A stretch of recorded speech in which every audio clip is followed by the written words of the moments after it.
नमस्कार. मी संजय दैने, जिल्हाधिकारी तथा निवडणूक निर्णय अधिकारी, 12 गडचिरोली चिमूर लोकसभा मतदारसंघ. या ठिकाणी मी आता नुकतंच माझं मतदान केलेलं आहे, आपण बघितलं असेल. माझं या लोकसभा मतदारसंघातील सर्व मतदारांना पुन्हा एकदा आवाहन आहे, की आपण उन्हाचा जास्त हे होण्याच्या पूर्वीच लवकरात लवकर सकाळी मतदान करून घ्यावं, जेणेकरून उन्हाचा कुठलाही त्रास होणार नाही.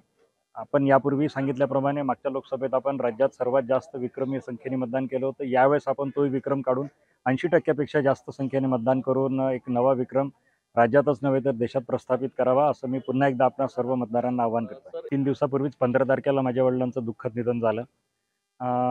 त्यानंतर 16-17 तारखेचा सर्व अंतिम संस्कार आणि ते जे अंत्यविधीशी संबंधित संस्कार आटपून मी 17 तारखेला दुपारीच या ठिकाणी कर्तव्यावर पुन्हा हजर झालो. मला माहिती आहे गडचिरोलीमध्ये परिस्थिती ही इतर मतदारसंघापेक्षा वेगळी आहे. इथले प्रॉब्लेम्स आणि इथला टफ परिस्थिती ही थोडीशी वेगळी असल्यामुळे मला पुन्हा इथे कर्तव्यावर यावं लागलं. मला एक आवर्जून सांगावंसं वाटेल, की माझ्या वडिलांनी म्हणजे माझ्या लहानपणापासूनच्या ज्या मला आठवणी आहेत त्यात, की कधीच त्यांनी त्यांचं मतदान टाळलं नाही. किंबहुना त्या मतदान केंद्रावरचा सर्वात पहिला मतदार ते असावे असा त्यांचा अट्टास असायचा आणि ते सकाळी 7 वाजताच सर्वप्रथम जाऊन मतदान करायचे.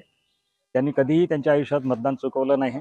त्यामुळे मला असं वाटलं, की हे काम करण्यासाठी मी आज येऊन मतदान पण केलं आहे. माझ्या दृष्टीने मी माझ्या वडिलांना वाहिलेली श्रद्धांजलीच असं मी समजतो. त्यामुळे माझं सर्व मतदारांना पुन्हा एकदा आवाहन आहे, की त्यांनी देखील विक्रमी संख्येने मतदान करून एक प्रकारे वडिलांना श्रद्धांजली द्यावी. धन्यवाद.